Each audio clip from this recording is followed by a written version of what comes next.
গুৱাহাটীত আৰু বিভিন্ন স্থানত শিৱসাগৰ লখিমপুৰ নগাঁও আদি স্থানত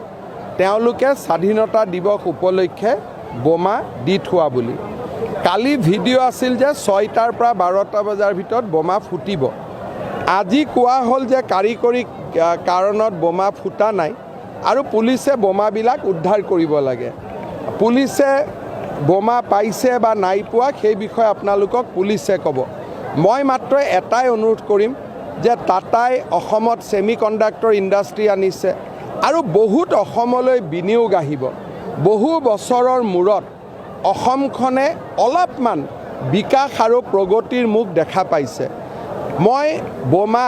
আছে নাই এই বিতৰ্কত নগৈ মই আলফাৰ সেনাধ্যক্ষ পৰেশ বৰুৱা ডাঙৰীয়াক অনুৰোধ কৰিম যাতে কোনো কাৰণতে আমি অসমত এনেকুৱা পৰিৱেশ সৃষ্টি কৰিব নালাগে যাতে বিনিয়োগৰ পৰিৱেশটো নোহোৱা হৈ যায় প্ৰায় 14 লাখ নিবনুৱা যুৱক যুৱতী আছে যদি উদ্যোগ নাহে আমাৰ অসমৰ যুৱকবিলাক কৰ্ণাটক অন্ধ্ৰপ্ৰদেশত সিকিউৰিটি গাৰ্ড হৈ গুচি যায় যদি অসমৰ যুৱকে অসমত নাথাকে কাক লৈ আমি অসমখনক উন্নত কৰিম বা স্বাধীন কৰিম তাৰটো কোনো অৰ্থই নাই সেইকাৰণে মই আশা কৰিম অসমত যাতে কোনো ধৰণে আমি কোনো ধৰণৰ